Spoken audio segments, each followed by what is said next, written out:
You don't need to feel pressured into caring about Charlie Kirk, especially when it's clear that Donald Trump himself never truly valued him. That became strikingly obvious during today's memorial service. Trump was expected to deliver a eulogy for someone he often called a close ally. But instead of honoring Kirk's life, he drifted into unrelated topics like tariffs, autism, and political rivals, turning what should have been a moment of remembrance into yet another speech about himself. The contrast couldn't have been sharper. While Charlie Kirk's widow spoke with genuine sincerity, Trump's remarks felt self-serving, embarrassing, and deeply disrespectful. Once again, his priorities were on full display. We'll break this down step by step, but before we do, please take a moment to like this video, and if you haven't already, hit that subscribe button. It really helps support our work and ensures you won't miss any future updates. Now, let's start with the so-called big announcement that Trump surprisingly opened his speech with. It was Charlie who helped unite MAGA, and you know what MAHA is? That's right, Make America Healthy Again.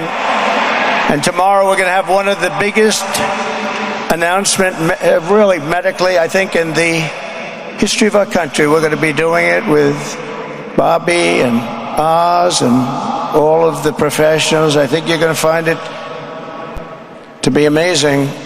I think we found an answer to autism. How about that? Autism. Tomorrow we're going to be talking in the Oval Office in the White House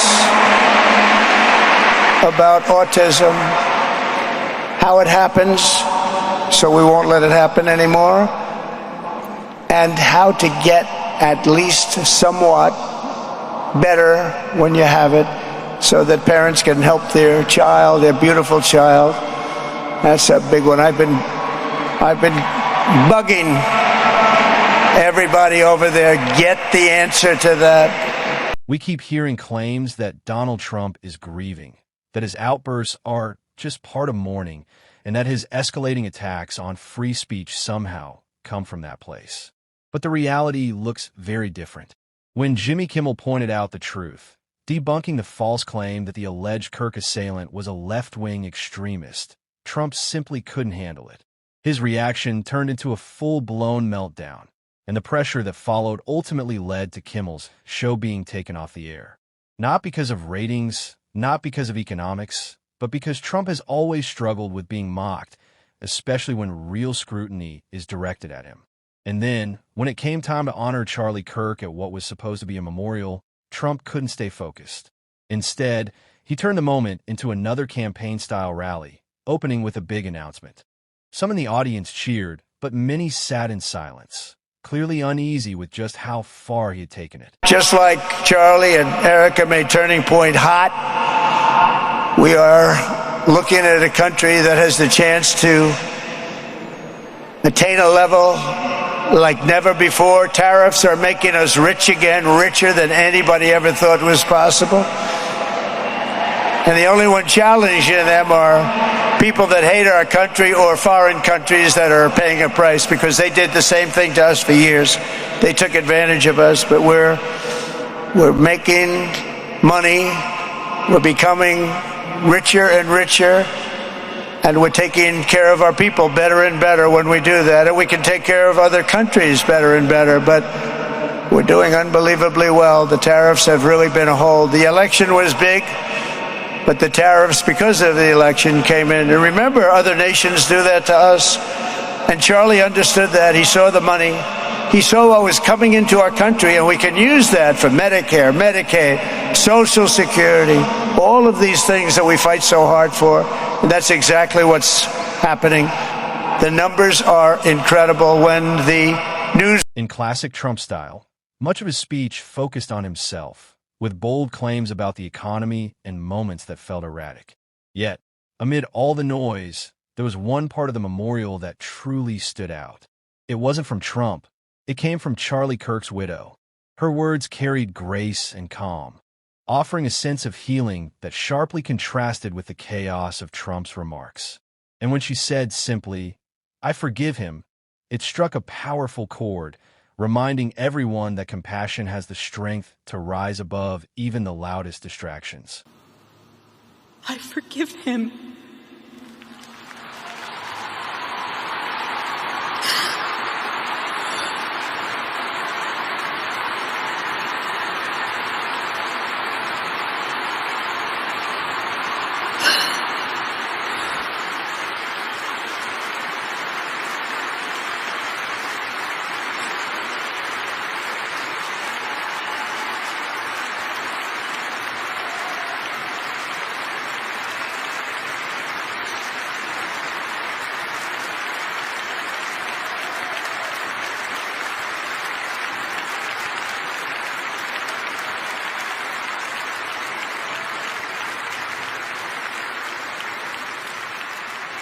I forgive him because it was what Christ did and is what Charlie would do.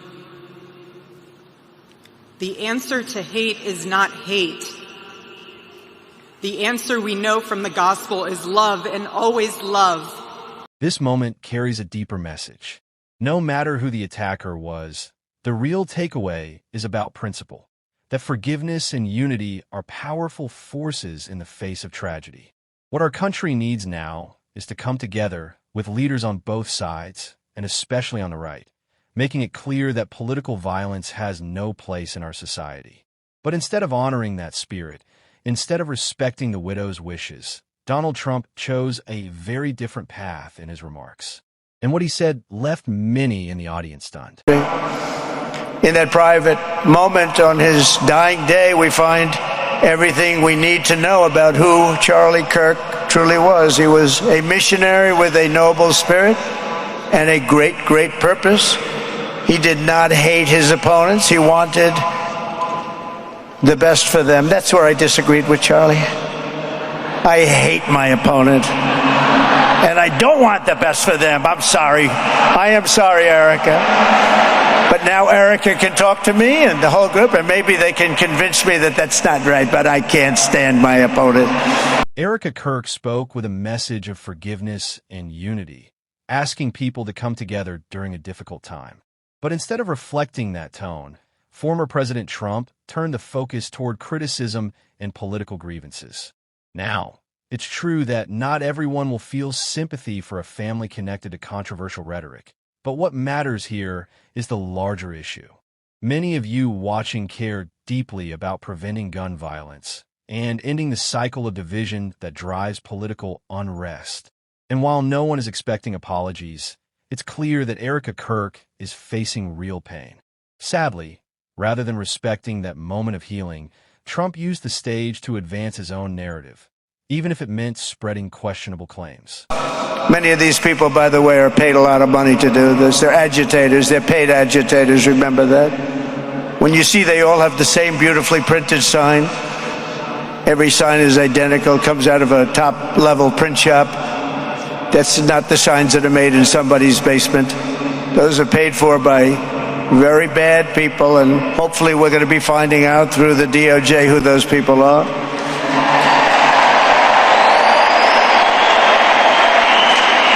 At another college, Antifa terrorists shattered windows, threw rocks, and tried to storm the building where Charlie was speaking. It was a really bad one. Often dozens of police officers were needed to prevent left-wing violence. And the violence comes largely from the left. You don't hear that from too many people, do you? And virtually... The facts remain clear. There is no evidence that this act of violence came from progressive or liberal groups, despite repeated claims. Even with multiple reviews and investigations, no credible link has ever been found. Yet this is still where former President Trump and his allies have directed their attention. At the same time, Erica Kirk called for forgiveness and unity, hoping to bring people together in a moment of healing. But instead of honoring that message, Trump chose to use the memorial as a stage for his own political agenda. For many, that felt not only inappropriate but deeply concerning, a reminder of how often moments meant for remembrance can be overshadowed by division. It's a terrible thing. Because you can't let that happen. You can't let that happen. Can't let it happen to a country. The Department of Justice is also investigating networks of radical left maniacs who fund, organize, fuel, and perpetrate political violence, and we think we know who many of them are. The Trump-era Department of Justice has been taking aim at so-called liberal groups. But what exactly does that mean? The term is left deliberately vague, allowing leaders to cast an extremely wide net and single out virtually anyone they choose. This isn't about unity or healing. It's about fear, intimidation, and political leverage. And the truth is, Donald Trump's approach has never shown genuine care for Charlie Kirk.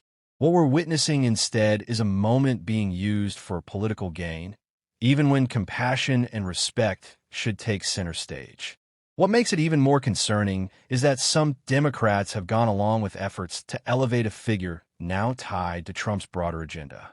That only serves as a distraction, pulling attention away from the real issue, the steady expansion of a political strategy built on division. If you want an example, look no further than the framework already outlined by Stephen Miller. The light will defeat the dark. We will prevail over the forces of wickedness and evil. They cannot imagine what they have awakened. They cannot conceive of the army that they have arisen in all of us. Because we stand for what is good, what is virtuous, what is noble. And to those trying to incite violence against us, those trying to foment hatred against us, what do you have? You have nothing. You are nothing. You are wickedness, you are jealousy, you are envy, you are hatred. You are nothing. You can build nothing. You can produce nothing. You can create nothing. We are the ones who build. We are the ones who create. We are the ones who lift up humanity. Are we really supposed to believe this? The strategy couldn't be more obvious. Silence critics, intimidate opponents, and make people too afraid to speak up. As Representative Jasmine Crockett has pointed out, Charlie Kirk was not some kind of civil rights icon. He wasn't fighting for free expression. He was turning debate into a business model. While many are working toward real solutions that keep communities safe, Donald Trump and his allies are setting up barriers. That's why I will not go along with this false narrative that Trump cared deeply about Charlie Kirk. It's not genuine, and I won't let it become part of our political memory. Someone has to say it out loud. Kirk promoted division. And if he truly believed in protecting speech, his legacy wouldn't now be tied to Trump using it as a tool, pushing to cancel shows, forcing people out of jobs, and going after critics for repeating Kirk's own statements. That is not free expression. We're not going to let history get rewritten. We'll keep exposing it right here on this show. If you want to support that work, hit subscribe, drop a like, and if you made it to the end, leave a blue heart in the comments. Until next time, I'll see you.